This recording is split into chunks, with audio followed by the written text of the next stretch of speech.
It was my birthday, and I was playing in a JV basketball tournament in Tabor. And the whole time that we were playing, anytime there was a timeout or there was a quiet part of the game, Beans would always yell out, "Happy birthday, Darren!"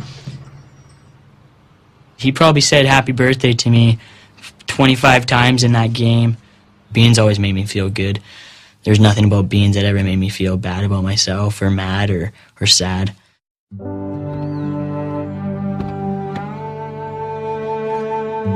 Chris, actually, he was named Beans through his friends at school. I always called him Chris myself. Beans, he was one of those guys that everyone loved. He would find people who weren't in this group of friends and weren't necessarily in any group of friends, and he would go and he would befriend them. Chris was the most selfless person I've ever met.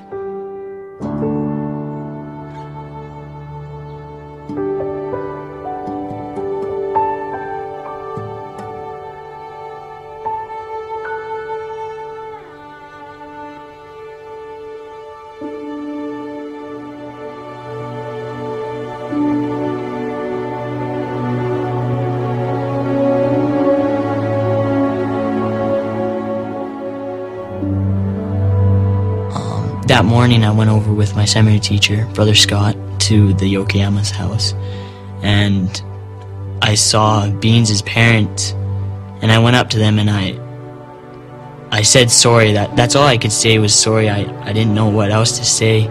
For Darren, it wasn't physical. It was the anguish of losing a friend and knowing that another friend was hurt. That really hurt Darren. I continued to wonder and ponder what happened and actually wonder if Heavenly Father knew who I was and if he was actually there. It didn't make sense to me how I was the driver and Beans had passed away and Chris was in critical condition in Calgary, and I walked home that night. I was lost, I was confused, I was mad, I was angry, I was all these feelings. And I wanted answers now. I didn't want to wait. And Heavenly Father doesn't work that way, I've learned. He does it in different ways. The next Monday, there was well over 250 kids that came through the door of the seminary. It was hard to watch kids struggle and cry, but it was comforting to see them turn to the Lord for that comfort rather than just seeking out friends. And there was a whole bunch of people there, and not one person to me ever said it's your fault or anything like that.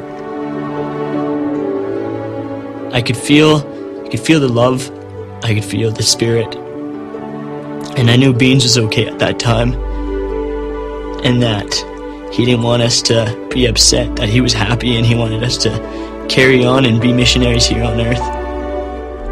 At that time I also learned that Heavenly Father knows who I am, knows who each of us are, and that he knows that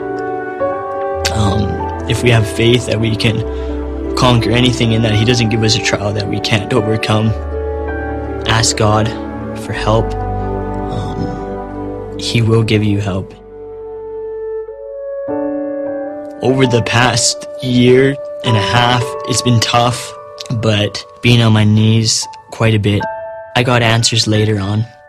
Plan of salvation, the atonement, it's real to me. Before, you learn it in seminary, you learn it in church your whole life when you're growing up, but until you actually apply it to your life, it takes a whole different meaning. From that, I know that Beans is alright and that I'll get to see him again.